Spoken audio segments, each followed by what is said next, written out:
Asalaamu calaykum waraxmatullaahi wabarakaatu. Kusoo dhawaada channelkayga waa anigoo ah FM. Asxaabay soo dhawaada. Haddaad igu cusub tahay soo dhawow, haddaad asxaabtayda tahayna soo dhawow. Maanta waxaan ka hadlayaa cusbadan, waa cusbada loo yaqaano Himalaya Salt amba cusbada basaliga ah. Sidaasay u eg tahay, way kuuskuusanta, waa cusbo kuuskuusan. Aniga waxaan kasoo iibsaday dukaamada Turkishka ah. iyadoo weyn oo 5 kiilona waad heli kartaa. haddaad rabto cuntada waad ku darsan kartaa. Aniga cusbada markaas waxaan ku darsadaa cusbada badda amba tan baan isticmaalaa. Laakiin maanta waxaan ka hadlaynaa waxyaalaha faa'iidada u leedahay jirka markaad ku meedhatid.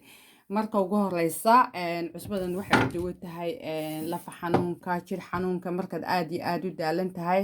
waxay kaa biinaysaa daalka, maxaan ku leeyahay murqaha xanuunka u dawo tahay. jirkaaga waxay ka dhigaysaa relax. markasoo daalan tahay lafa xanuunka, jir xanuunka, wax walba u dawo tahay. faa'iidadeed leedahay lama soo koobi karo. marka ugu horeysa aniga waxaan sameeyaa halkan waxaan kale ku haystaa saliid yar loo yaqaano lavender oil, saasay tahay. waa saliid yar, waa kaas magaceedu.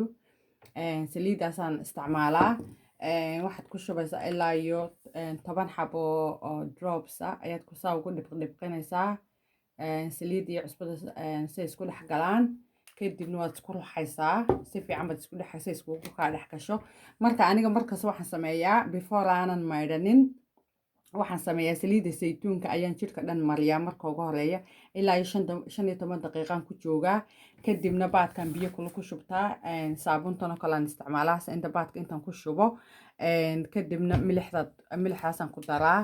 marka waxaan ku joogaa ilaa baadka ilaa 20 daqiiqo sida jirkaygu relax u dareemo xanuunka iyo daalku iga bo'o. markaas cusbadani waa cusbo heer sare maasha Allah. ani waxaan jeclaan lahaa qof kasta inuu try gareeyo. faa'iidaday leedahay. amin waxay u dawo tahay maxaan ku dhahay bahalaha yar xawayaanka ay markay qofka qaniinaan oo kaleeto jir qalalka oo kale way u dawo tahay. waxaan ku dhahay sanka markuu ku cabirayo kale waxay ku dhisanka hawadaasi ku furaysaa. marka maasha Allah aniga aad iyo aad baan u jeclaaday. haddaad ka heshiin please comment ka soo bixiya, like, share, maxaan ku dhahay beelkana taabso sida waxyaalaha kale aan soo geliyo aad u heshid. assalaamu calaykum waraxmatullaahi wabarakaatu.